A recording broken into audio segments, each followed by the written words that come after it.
You know I don't count that high. That's not fair. I know, but it's still fun to make you try. All right. Hey, you crazy sci-fi and fantasy fans. It's time for your daily dose of shenanigans over here at the Blasters and Blades podcast. Just three nerdy veterans geeking out over our science fiction passions and fantastical fantasies. A place where magic is king, the sky is the limit, and space is the place. So without further ado, we're going to let our guest, Mr. Joshua Palmatier, I butchered it. He told us before the show, I promise. But I'm going to let him introduce himself to you, dear listener, dear viewer. Hello, everybody. My name is Joshua Palmatier, and I am an epic fantasy writer with DAW Books. But I'm here today to talk about my role as the founder of a small press, Zombies Need Brains. We're a small press, and we publish science fiction and fantasy themed anthologies. All of them are funded through Kickstarters.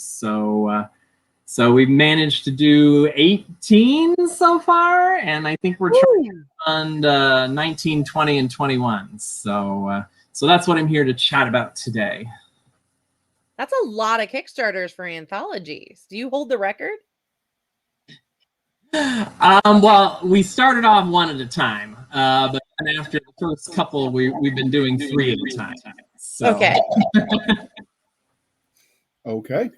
So the next part of the introduction, dear listener, is how we actually first found them. I found him when he reached out through Cisca and said, hey, can we talk about my Kickstarter? And I said, sure. But Doc, what bar did you meet him at? I met him at the best one called Dragon Con. Tiny itsy bitsy convention that you go to every year? Your math skills suck, JR. I'm thinking it's what, 200-300 people, right? Well, this year it will be at 50% capacity. So we are taping this just before Dragon Con. So if I look tired, well, that's why. Well, 50% capacity means 50 instead of 100? No, it means 42,000. That's not a real number. That's like a bird. It's not real. They're all government conspiracies. It's like the amount of ammo you wish you owned. Okay, that's infinite. I don't think they have that as a number yet. Well, this is the first year that Dragon Con has ever had to work with an attendance cap. So so we got that one going on. So. Are you still taking over like a dozen hotels?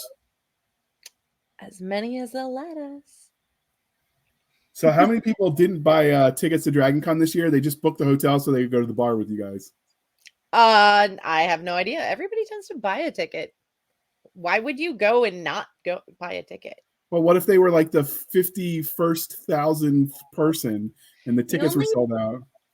Well, I don't. This year that might be a case, but we don't normally sell out because there is no attendance cap in a normal year.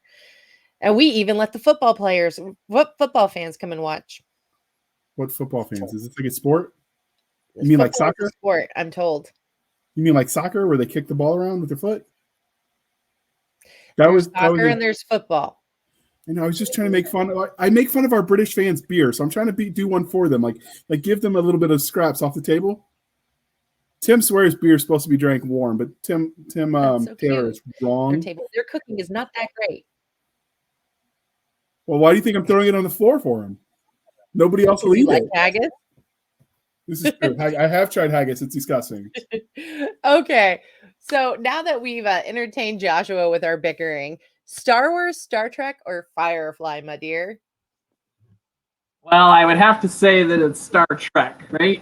Yes. Discover Starfleet. See, I actually knew the answer already because you have Romulan wine. Yes. I mean, I like them all, but I probably tend more towards Star Trek than Star Wars or Firefly. So what is this Romulan wine thing she mentions? Well, there's a bunch of drinks, I guess you could say, that they've created for the Star Trek universe, and then they're actually creating real alcohol now. For example, this is empty, so that shows you how much of it I've had. But this is James T. Kirk straight bourbon whiskey. But notice it's all gone. I take it that was good. It was very good. Yes, I enjoyed it. And then I have a bunch of the other whiskeys and stuff, but I don't think they've made an actual Romulan wine yet. There's a wine from Chateau Picard.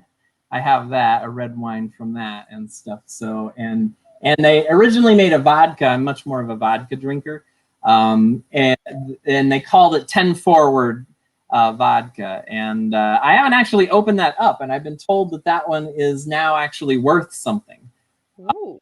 If you have an unopened bottle of that, so I might be keeping that around a little bit longer, see how much it can accrue. So does Star Trek have its own Earl Grey line now, given Jean-Luc Picard's penchant for it? They should. I don't know if they actually do, because I know. alcoholic. I know the year he came to Dragon Con, the Caribou Coffee did a Earl Grey latte. I don't know. Yeah, I'm sure there's themed drinks out there. Yeah, but an official line of Earl Grey, Star Trek Earl Grey, I've not heard of that. They're leaving money on the table. I drink tea. All right. Okay, so, but we do sci-fi and fantasy. So, Game of Thrones, Lord of the Rings, or Potterverse? I probably have to say Lord of the Rings. I Lord of the Rings for that. I mean, I've read them all. Well, as far into Game of Thrones as you can read at this moment, anyway. I know. Poor guy must be in hiding because he challenged the fans to lock him up after he had finished. And some of his fans just might do it. Yeah, he needs to come out with the end of that series, because of course the TV series ending was not good. You know what the TV series really was? Wait. Beta testing it. No, they were beta testing it. I'm really sure they were beta testing it for the book readers.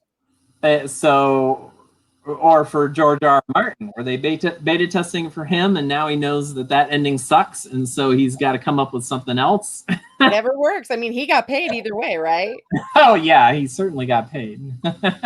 So, which was your first love, sci-fi or fantasy? Oh, that one's actually tough, because I originally was only reading mysteries. This is like when I was 12 or something like that. I was only reading mysteries, and I told my mom I was reading Mary Norton, and I told my mom to pick up another Norton book when she went to the library, and she picked up Andre Norton, not Mary Norton. And so I read that, and at that point all the mysteries got dumped. And it became only fantasy and sci-fi by Andre Norton. I mean, I literally read only her for a very long time. But I can't say it was a specific sci-fi that I was reading or fantasy I was reading, because that's fair. If it had Andre Norton on the title, I was reading it. And you know what? I approve of your taste. I literally read the library, and every library connected to my library out of Andre Norton books. And then I finally said, okay, there's got to be some other things out there that are sci-fi fantasy. So did you read Hardy Boys before you switched over, those kinds of mystery books? I read Hardy Boys, yep. And actually I kind of got tired of the Hardy Boys, which is why I started moving on to other people like Mary Norton and whatnot. And so yeah, I was definitely hardcore mystery before I was introduced to sci-fi and fantasy. So when you read the mysteries, were you one of those guys that checked the ending first, or did you let yourself be surprised? Oh no, I always let myself be surprised. I tried to figure everything out on the way, and if you read the ending, that you're giving it all away and stuff. So no, I was the one that was always trying to figure it out as I went along, and got disappointed when I was wrong, or sometimes surprised when I was wrong at the twist. And I will say occasionally disgusted when I was wrong, because whatever the twist was, I was just like, that's too stupid to live. That twist didn't work. Fair. So Doc, were you one of those ones who cheats and reads the ending first of a book, or do you? No, you do not read the ending first. That takes away the enjoyment. The journey is the enjoyment, not the ending. Whatever. You can't do math. If you know the ending, that ruins the journey. See? Okay, well, we will agree to disagree, and we will move on. So, you said that you couldn't pinpoint your first memory with reading books as far as sci-fi or fantasy, but what about for other venues like TV, video, or board games, video games, that sort of thing? Well, for TV, I would say definitely sci-fi, because I was introduced to like the Star Trek series, obviously not when they originally played the original series, but my dad used to watch them, and so I got introduced to the sci-fi in terms of TV pretty early on, and then of course Next Generation came on, and I was all into that and whatnot, and X-Files and Fringe and whatnot. So my TV tends a little bit more toward the sci-fi rather than the fantasy. In terms of board games, I don't know if I would say that I would call it sci-fi or fantasy. I like Ticket to Ride, and let me see, what Ticket to Ride's by far my favorite. I have probably owned every version of Ticket to Ride there is. But I've played like San Juan, and I've played Catan and whatnot. But if I have a choice, I pretty much always gravitate back toward Ticket to Ride. So it's not really sci-fi or fantasy, I guess. I was told that there should be a subtitle for Catan that is Destroyer of Family, because of the grievances it can create in the playing of. Nothing compared to Munchkin. It's what? Munchkin? Nothing compared to Munchkin. Yeah, I've heard horror stories from you. But maybe that's evil. I don't know. Maybe there's something evil in small DNA. All right. So what is it about speculative fiction that you love? I just like the fact that you can play in a different world and still at the same time kind of make a little like commentary about our own world. And you're not singling out anybody or any culture in particular, or any mindset in particular, because you're in a different world, and so you can make your point in a slightly different way. And I also like just the fact that you can create. So you can do something absolutely totally different than our world. So that's probably why I write mostly fantasy rather than science fiction. The fantasy, I like creating the world, I like creating the magic system, and I like visualizing how people are actually living in this world. And so just the entire act of creation, creating a totally different world is what draws me in. It sparks my imagination. So when you read in a world like that draws you in, do you ever imagine yourself in the story? Oh, of course. I think everybody does. I mean, I think almost everybody ends up projecting themselves onto the characters that are in the story. So that's why there's characters you fall in love with, because they're probably a little bit like you, and so you can place yourself in their position, and then basically you're living in that particular world.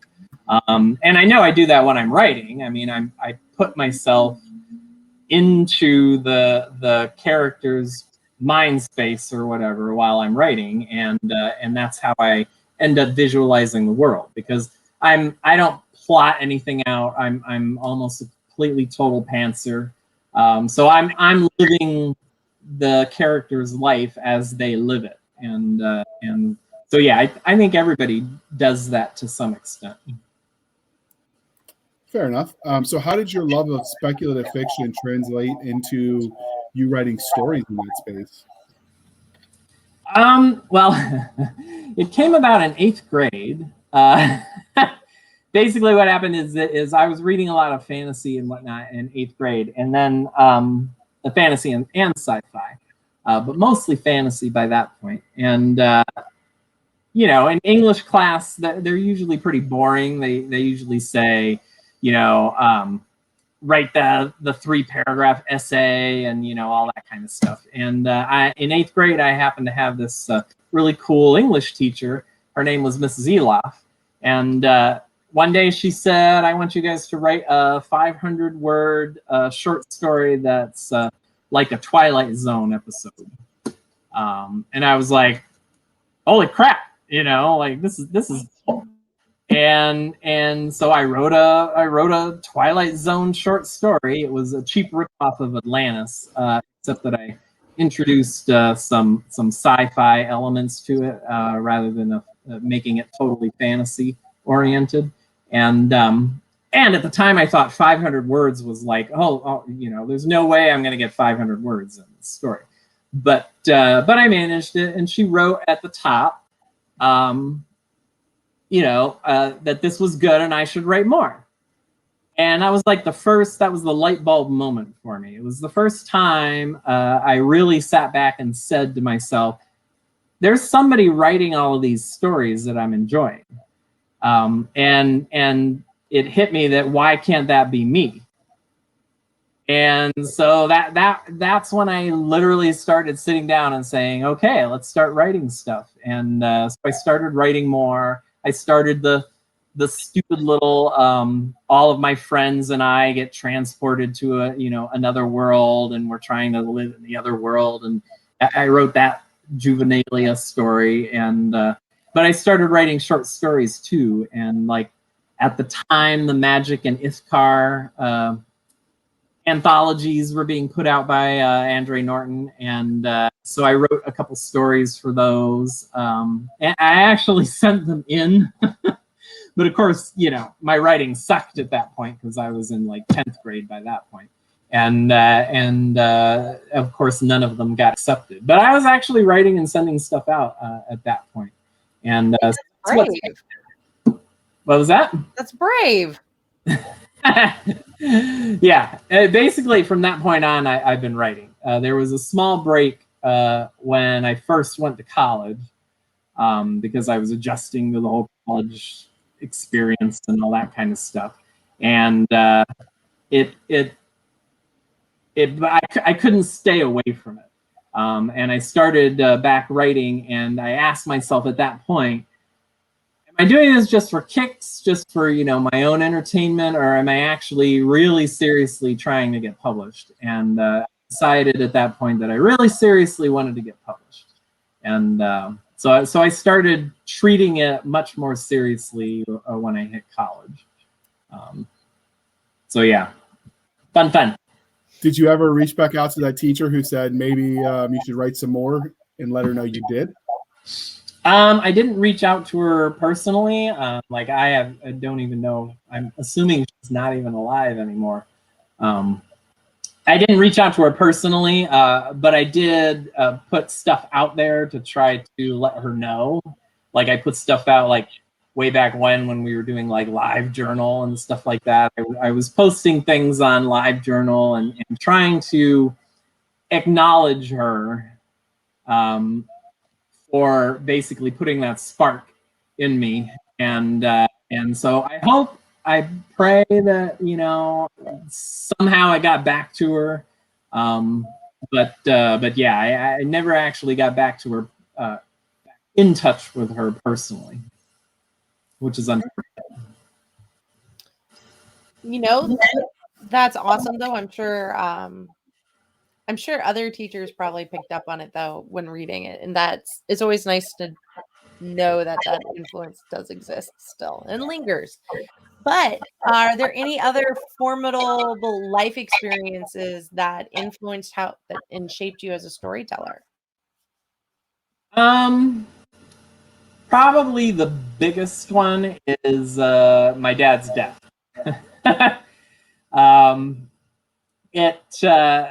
He died when I was 18, so I was basically just starting out in college, and it impacted me in a lot of ways because he died when he was only 40, And, you know, I was 18, and it kind of instilled in me this idea that, oh, wait, we don't necessarily have a lot of time. And so that's kind of when the moment that in college where I said, if I really want to write, I need to start writing, because I might not have, I kind of been letting it slide. And I realized I might not have time to do the writing that I wanted to do. And basically, I was convinced that I was going to also die at 40. And so I started doing a lot of the stuff that I'd been putting off at that point. And writing was the big thing that I'd been putting off. Just because, you know, you get to college and things get crazy for a little while until for everything all out. And so, yeah, that is probably the biggest thing that impacted me. I mean, I had some minor things later on, like, you know, I met Kate Elliott at a signing at a bookstore where I was working at the bookstore at the time.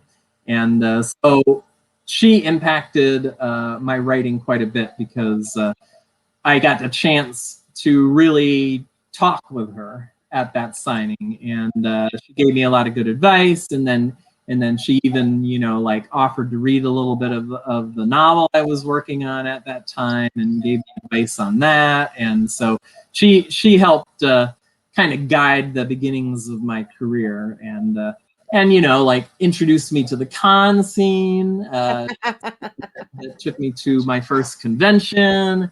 And so, yeah, it was that was also very impactful. That is awesome. I know that special friend who dragged you to your first convention, they kind of influence everything after that. So it is a change of moment. But transitioning from the writing side, what would be your funniest or weirdest fan interaction since you've started writing? It would have to be the first signing event that I went to. This was not at a convention. This was at a local bookstore, and you know, they have a good, strong sci-fi community there, and they run their own convention and stuff. But this was just a signing at the bookstore when my first book came out, this Throne, when it came out. And so, you know, I'd never been to a signing before or anything like that, and they wanted me to do a reading, so I was doing a reading as well. And so I went to the bookstore and I did the reading, and of course at the end you ask if there are any questions or whatever. And someone raised their hand and they said, they asked why my main character in the novel didn't have like a pet, like a pet cat or a pet dog, or, you know, something like that along the way. And you have to realize this novel, the main character is, you know, a young girl who's living in the slums. She's barely surviving. You know, she's stealing food and, you know, blah blah blah. And so I was not expecting this question. So this was really the first question, first unexpected question that I'd ever had. And so without thinking about it, because at that point I'd done the reading, so I was in the mindset of the character, my response was, because she would eat it. She's starving. If there was a cat or a dog around, she would have eaten it. I'm sorry. But of course, this horrified the person asking the question, because the person asking the question, of course, you know, is a pet lover and all of this, and she wanted this character to have, you know, a companion pet and everything. So it kind of went downhill after I answered the question that way. But I look back on it, you know, it's like learning experience. You know, don't just spit out what you're. The hardest picturing. That's like something I would say, not something you're always nicer than that.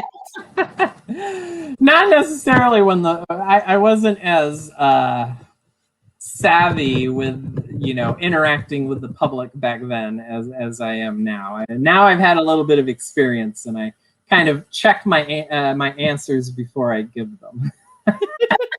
Back then, I mean, it just kind of came out.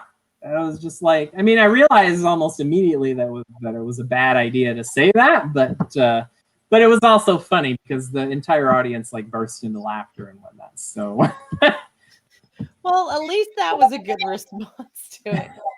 So, can you give us a highlight reel of what you've done? My body of work? Yeah. Okay.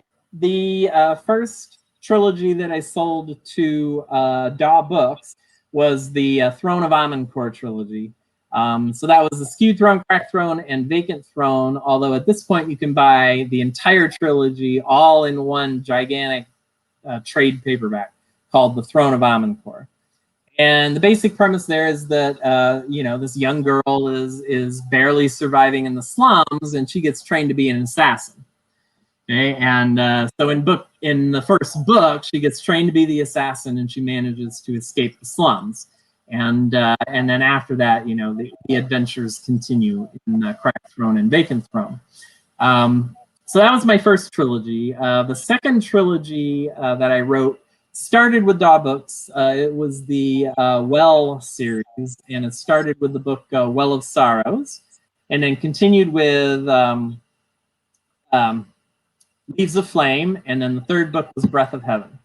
And that one I was playing around with much more epic fantasy than the first series. It was a fantasy world, but they discovered a new continent. And the book is basically a mix of settling the quote-unquote American West with a fantasy.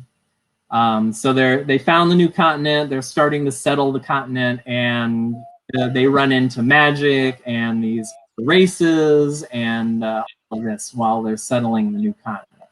So I was playing around with kind of mixing the idea of settling the American West with a fantasy setting. And so that's the Well series. And then the most recent trilogy from DAW Books is the Lay series. One of the big things back in the 80s was ley lines. And they showed in a lot of fantasy novels. But they weren't necessarily like the main focus of the book. They just kind of were there like trappings. There are a few that I could name that actually use ley lines as part of the plot, but most of the time it was just kind of this side like clutter on the shelf kind of thing. So I said, oh, I want to write a fantasy where the ley lines are integral to the plot. So I wrote the Lay series. So it's Shattering the Lay, Threading the Needle, and Reaping the Aurora.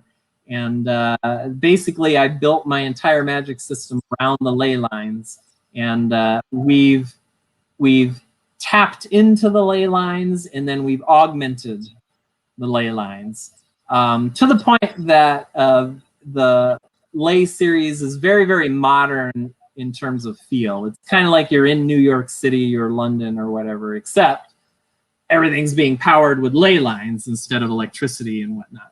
And so that's it. It's the start of my road down kind of modern-ish fantasy in terms of feel. So those are the three trilogies that I have out. And then along the way, I started dabbling with editing anthologies. So I edited 2 anthologies for DAW, After Hours, Tales from Garber, and then the Modern Phase Guide to Surviving Humanity. So I edited those 2 for DAW, and then DAW kind of shut down their anthology line. They were doing like 6 or 8 anthologies a year, and they trimmed it back to just like 1 or 2. So there was a big shakeup in the publishing industry, and people were trying to cut back at that point. And unfortunately, they did not bring the line back after a couple of years. And I got bored one summer, and I said, "Look, create a small press." And So I had a summer where I didn't have to write a book. That was the problem. And so I ended up creating a small press, and with the Kickstarter funded our first anthology for Zombies Need Brains. And so now, like I said, we've got 18 anthologies out now through Zombies Need Brains. Actually, we have 19. The first one's out of print. So we have 18 available at the moment, and we're gonna keep going as long as I'm entertained by it, and as long as we have some themed and some good themes to put out there. That sounds exciting. JR, are you there? Yeah, it sounded like you're about to say something. I didn't want to interrupt. No, I was just going to say that sounds exciting. Okay, so while all of those sound fascinating, we are here to talk about your Kickstarter of the anthologies, because we do love the short content here at the Blasters and Blades podcast. So can you tell us about this Kickstarter? Yes, the current Kickstarter running right now, I think it has 9 days left on the Kickstarter, is for 3 new themed anthologies. They're called Noir, Shattering the Glass Slipper, and then Brave New Worlds. And Noir is basically exactly what it sounds like. It's supposed to be science fiction and fantasy, noir atmosphere stories. So probably going to be mostly mysteries and whatnot. But it's supposed to have that noir feel to each of the individual stories. Okay, that one's going to be edited by David B. Coe and John Zakor. Then we have Shattering the Glass Slipper, which also is more or less what it sounds like. You're supposed to be taking fairy tales here and upending them and twisting them around, modernizing them, maybe even setting them in the future. We basically want the fairy tales turned on end, including not really retelling the fairy tale. That's not really what we're looking for. We're looking for new fairy tales, possibly set in a science fiction setting. So we kind of want we're shooting for about half and half, like half science fiction, half fantasy fairy tales, if we can get that. And that is going to be edited by Crystal Sirakis and Rondi Salsitz. Okay, and then the third anthology is Brave New Worlds, and that one is supposed to be stories set along the path of us reaching for the stars. So it could be a story set during, or at the beginning when we're just leaving Earth. Okay, what is the turmoil going on on Earth as we leave the stars or whatever? It could be something along the way, like something that happens on a generation ship, or something that happens on a colony ship along the path to another planet. Okay, or it can be set when we reach the planet. When we get there, what happens? Do we have to terraform the planet?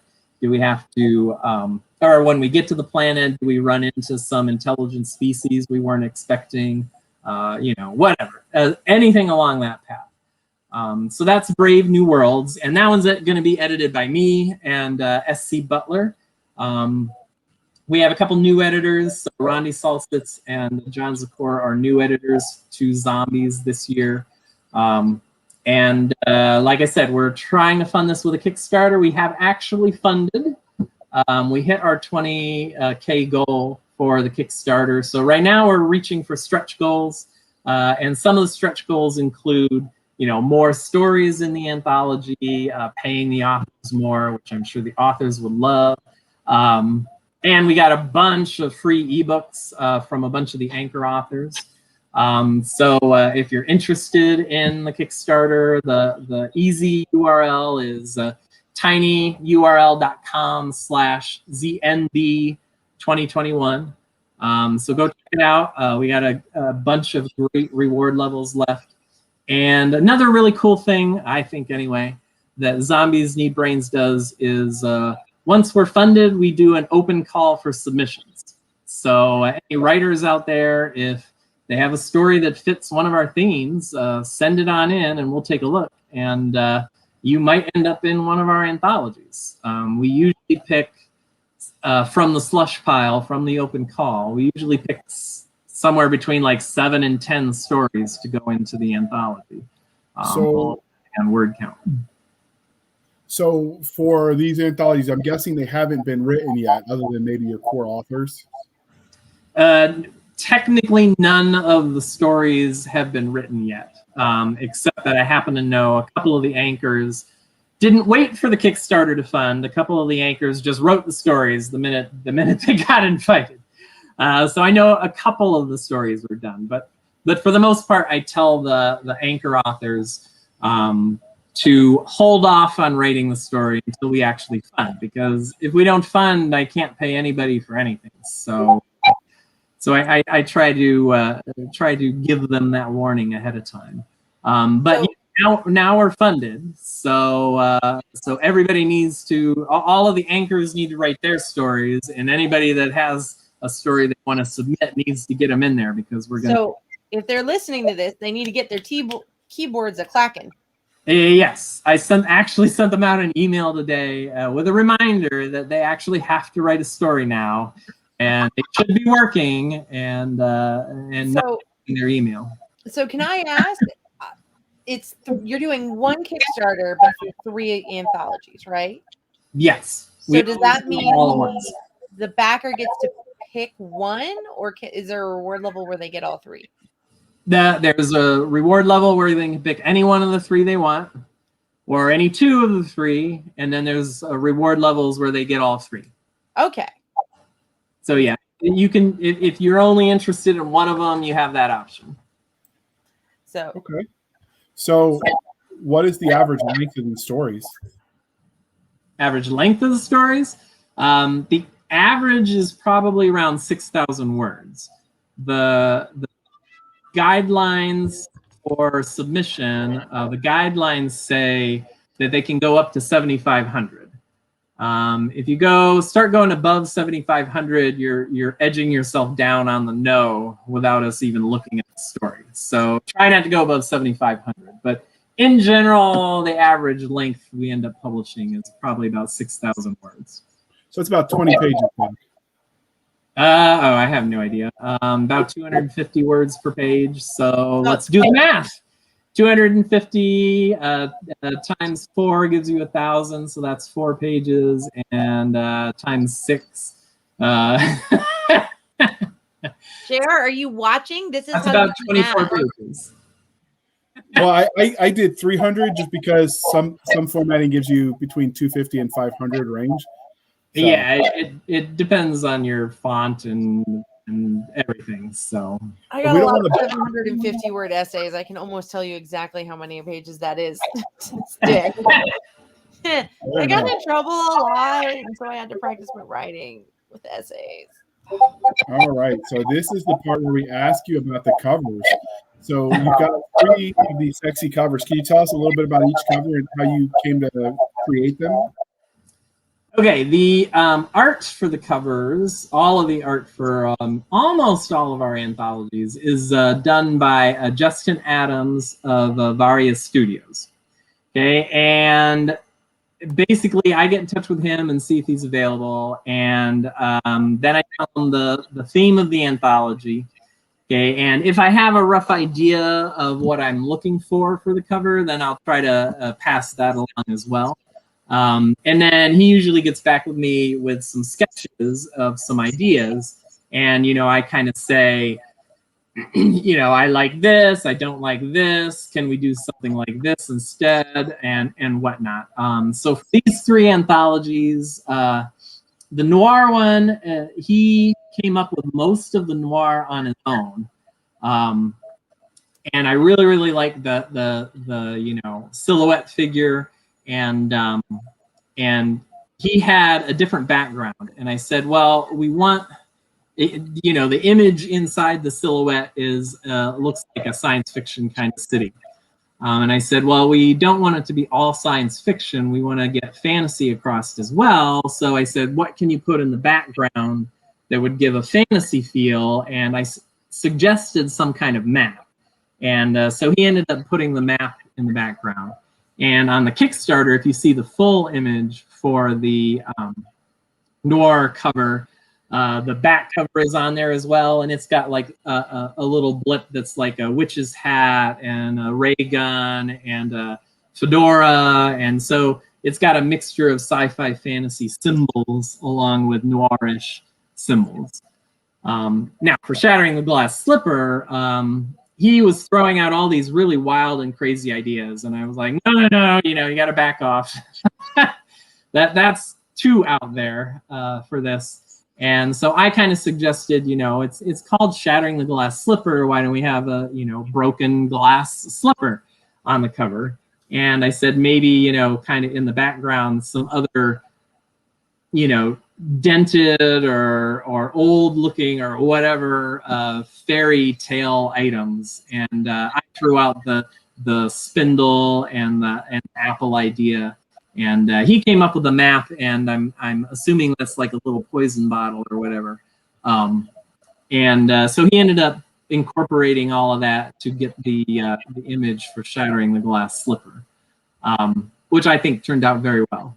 Now, Brave New Worlds cover, I basically gave him free reign on the Brave New Worlds. And he sent me a bunch of sketches, and this is the one that caught my attention most. And we tweaked it based on our conversations and stuff, but I think it captures the basic idea behind Brave New Worlds very, very well. But it was mostly his idea.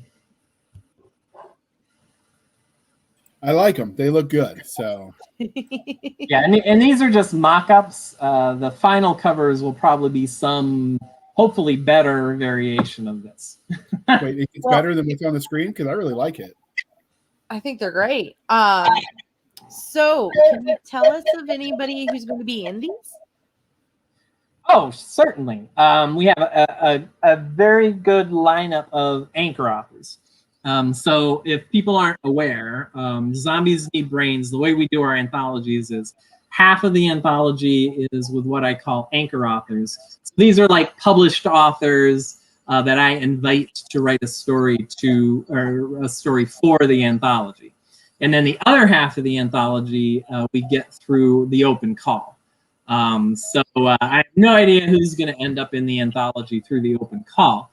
But for the anchor authors, like for Noir, Noir, like I said, it's being edited by David Bicot and John Zakor, and both of them are going to write a story for it. But we also have some bigger names in the industry, I would say, like Julie Zerneda is going to be in there, Alex Bledsoe, Esther Friesner. We got a couple that hail more from a comics perspective, like Justin Jordan. April Lynn Pike is going to be in it. And then we have a couple authors that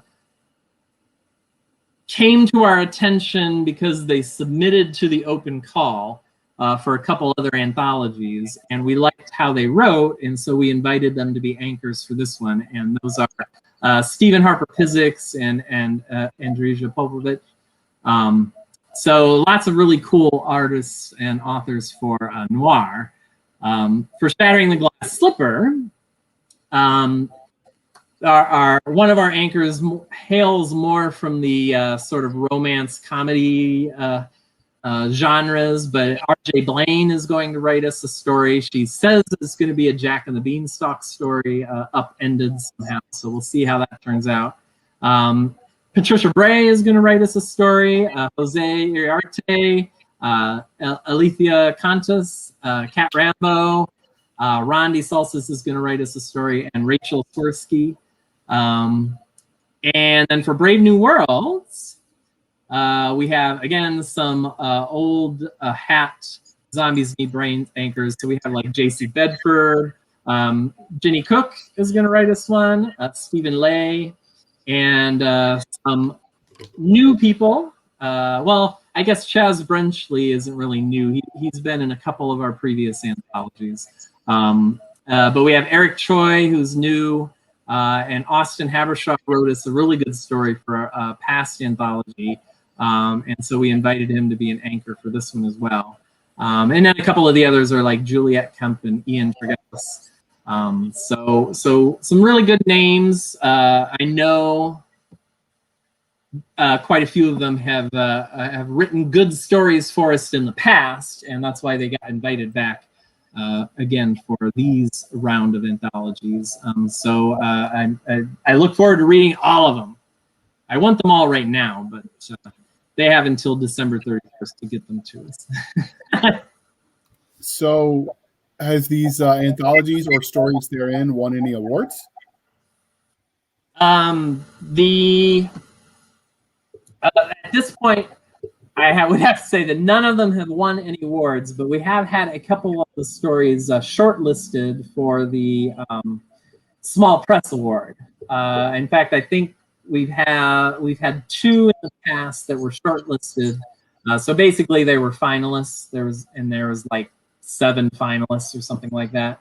And we actually have one right now that's a finalist. We don't know if they've won yet or not, because they won't announce that until the Capclave convention.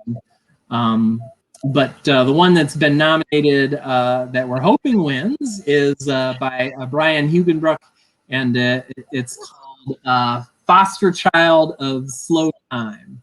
And I want to say I'm missing something from the title, but it's Foster Child of Slow Time and something. I'd have to look it up. But yeah, we're really hopeful that wins the Small Press Award, and we were very disappointed that the previous 2 did not win. But we are getting a little bit of attention. So being shortlisted for that award is pretty cool, all in and of itself. Yes, congratulations. So I'm not even sure like what all of the awards are out there, to be honest. Everyone's heard of the Hugos and the Nebulas and the Dragon, but I imagine there are more. Oh yeah, there's a bunch of others. If anything related to Zombies Need Brains ever gets a Hugo nomination or a Nebula nomination or even a Dragon nomination, I'll be floored. But you have some amazing talent in there. But oh yeah. My question is, are any of these going to be stories you write? No, not for this set. I have written some stories for some of our previous anthologies, especially the ones that were published by DAW. For example, the After Hours anthology that I edited, I wrote the origin story for the bar. It's about a magical time-traveling bar. And so I wrote the origin story where it comes from for that one. And I will admit that for some of the anthologies that Zombies has put out, I have written a short story and submitted it under a pseudonym to the open call, just to see if the editor or what the other editors thought of the story. And none of my stories have made it in through the open call. So you shouldn't feel bad if you get rejected, because I've been rejected by my own press. I feel like that's being a glutton for punishment. No, most of them I wrote the stories because we weren't getting a lot of story submissions, and I was getting worried that we wouldn't have enough to pick good stories from. And so I said, well, I'll write something, and if we don't get enough, then it will end up using my story. But if we get enough, then my story isn't as important as other people's stories. And so yeah, but it was interesting to see what the other editor thought of my story when they wrote their comments, because they had no idea it was mine. So I was getting an honest commentary on the story. Did it help you grow as an author? Oh, of course. Pretty much all of my short stories and even some of my novels have been run through like a critique group. They don't pull any punches in my critique group. Well, that can be good to have. Absolutely. Do you have any favorite? You've published 18 anthologies. So do you have a favorite of all the anthologies you've published? Oh, that's not a fair question. It's like asking, parents who their favorite child is. That's horrible. Let me see. My son knows he's my favorite child. Granted, I only have one, so it makes the math easy. It makes it very, very easy. I don't know. Let me peruse our table of contents here, or whatever. Not table of contents, but our anthology list. I mean, I have fun doing them all. I mean, the one that sells the most seems to be like the Where anthology. So, are your anthologies, buying you a little bit of time here, say you didn't get in on the ground floor with the Kickstarter, can you purchase these afterwards? Oh yeah, all of them are available after the Kickstarter as either ebooks or trade paperbacks. The advantage with the Kickstarter is that I do, for the Kickstarter backers, if you get a paperback reward level, then you get a special limited edition Kickstarter version. So the regular anthology is that people can buy after the Kickstarter is a trade paperback, so the bigger paperback.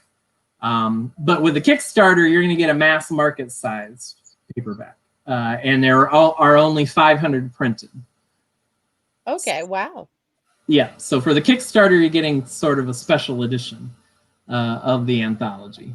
But after the Kickstarter, if you missed the Kickstarter, if you missed any of our previous Kickstarters, yeah, you can go to Amazon and Barnes & Noble and any of the ebook platforms, and you'll be able to pick up the anthologies there. Yes, I love buying my books through Barnes & Noble. I'm sorry. I know like all good indie people are supposed to love Bezos, but I'm a Barnes & Noble girl through and through. Yeah, no, they're. I try to get them out there so that they're available everywhere. I mean, I guess in terms of favorites, I would have to say that well, the very first one we did is kind of a favorite just because it was a total experiment, and that was Clockwork Universe, Steampunk versus Aliens.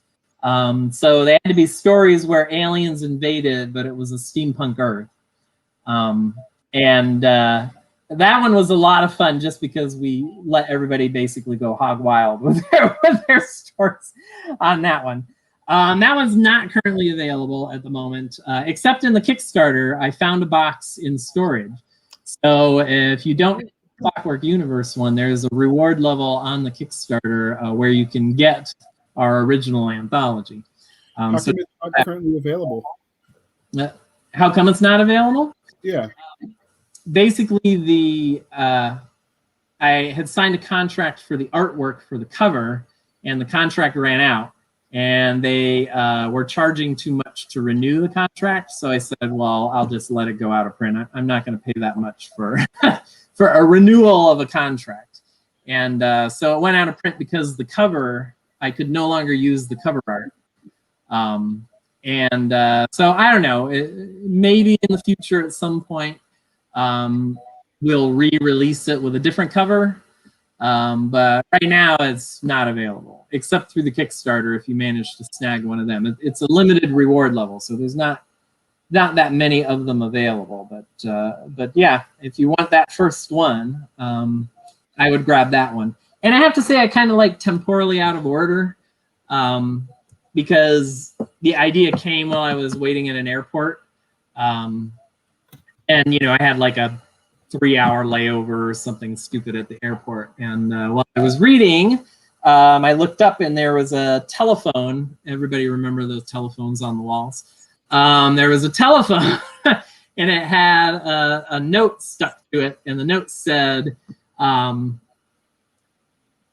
temporally out of order. And I laughed and said, you know, how stupid, it's supposed to be temporarily out of order. But then I got to thinking, you know, what if the phone was temporally out of order? And what if you could call back to the 1950s and, you know, something like that? And that kind of sparked the idea for the theme for the anthology is objects that are temporally out of order instead of temporarily out of order. And we got some really cool ideas for that, like a temporally out of order crock pot, or a temporally out of order synthetic nose, a prosthetic nose.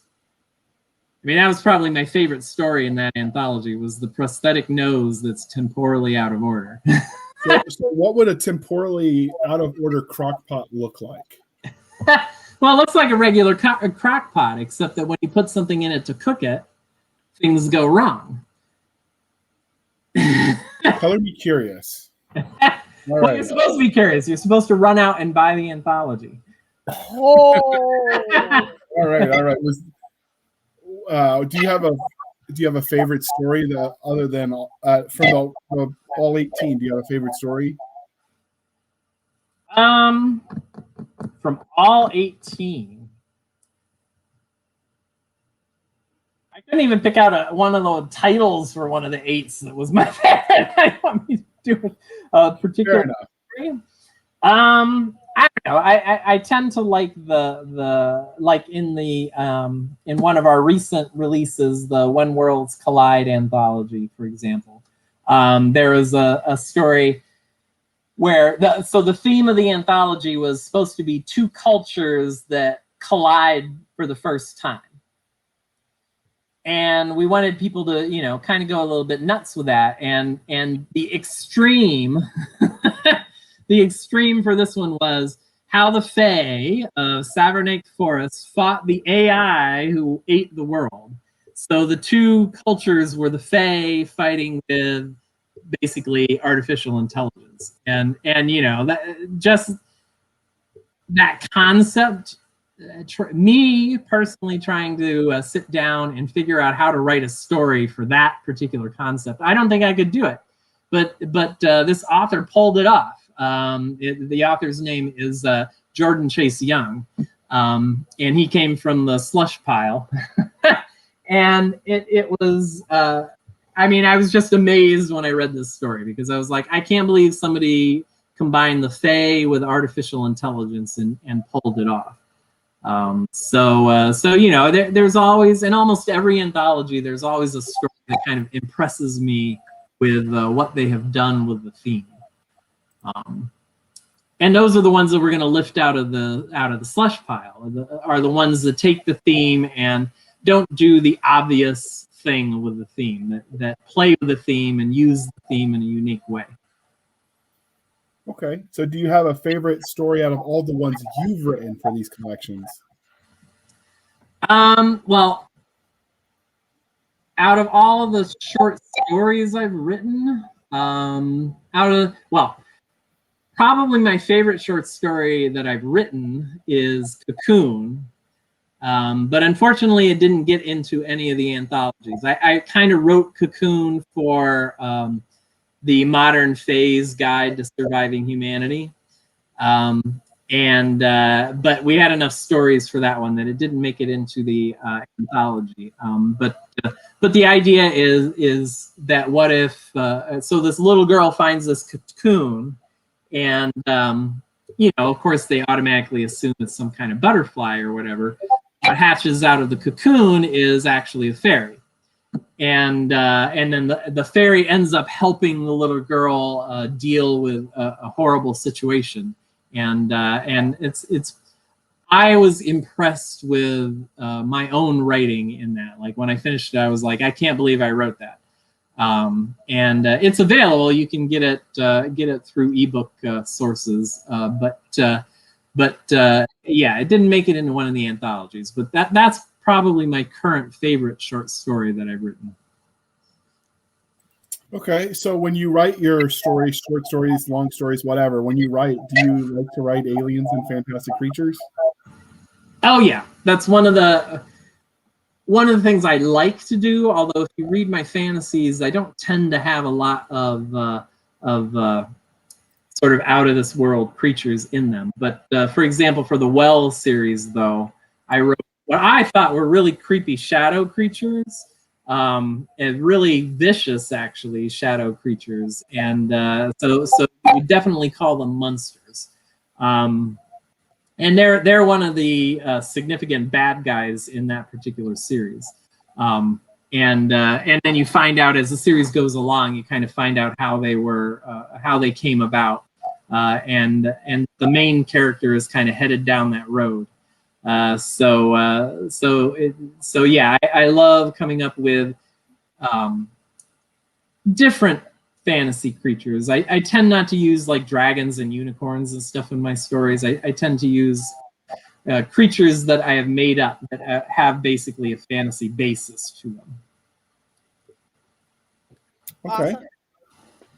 So when you go about writing them, what inspires you? Is it nightmares? Too much tickets to ride? Well, some of it comes about because of like the setting for the particular story. So for the shadow creatures, I had all of my characters at the edge of this like dark forest. And so I was like, okay, what's going to live in this dark forest? And it seemed appropriate that the dark forest would be inhabited by these shadow creatures. And then I had another sort of good creature that was based off of will-o'-the-wisps. So I made my will-o'-the-wisp good instead of bad, as they are in some stories. So that was a setting thing. Also in the Well series, I had a city that was kind of ruined and destroyed in the middle of a desert, and so for that I had kind of lizard-like creatures or whatever because that fit the desert setting. So they kind of created out of whatever the setting is for that particular novel or story.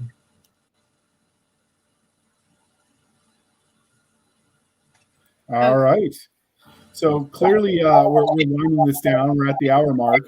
But was there anything about your Kickstarter you wanted to tell us before we wrap this up? Just, go support it. We are a small press. This is essentially where we get all of our funding from.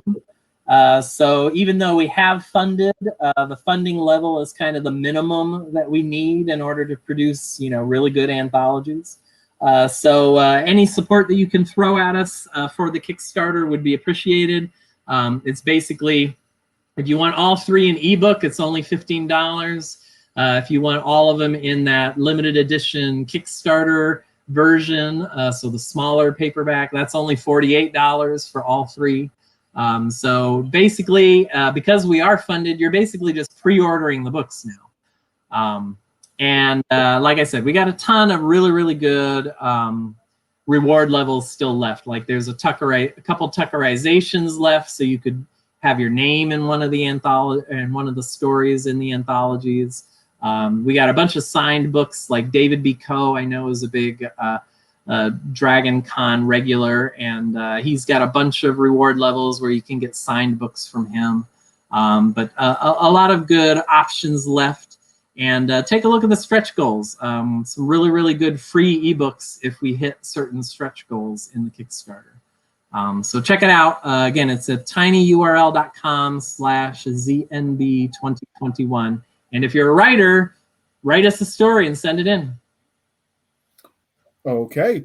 All right. So you can find us at well, you know what? First, we got to ask you where we can find you. Josh. You can find me, my personal webpage at joshuapalmatier.com. You can find Zombies Need Brains at zombiesneedbrains.com. You can find us on Facebook and Twitter.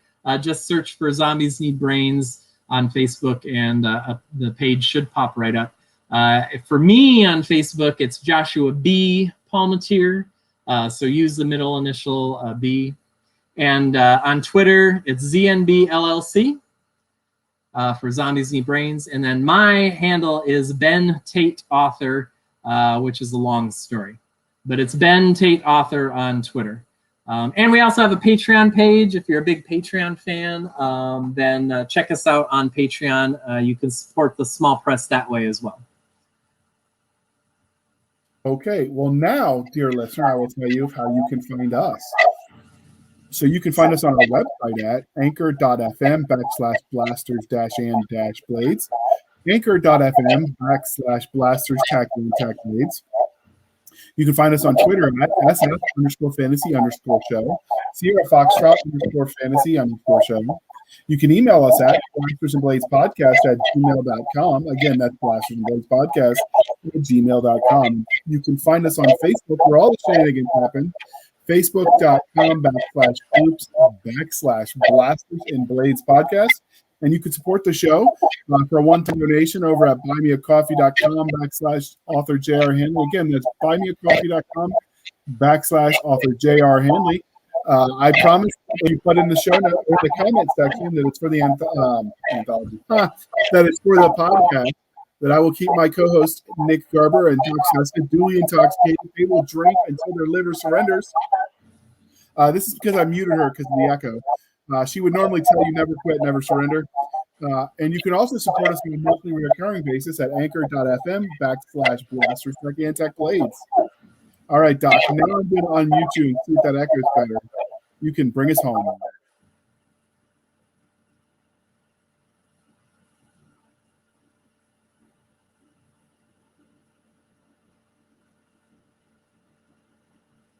All right, Doc. We got the sound of silence from you. I did not mute you this time. Oops. Can you hear me now? Yeah. You can hear me now. We got a spread commercial. Awesome. Wonderful. Thank you for coming and spending some of your precious time with us. Be sure to check out the Zombies Means Brains Kickstarter. They are very good books. For the overworked comic artist, Nick Garber, J.R. Handley, I'm Cisca. This was the Blasters and Blades podcast. We'll be back next time where we'll indulge our love of nerd culture, cheesy jokes, all things that go boom, and seeing if I still have a voice after Dragon Con.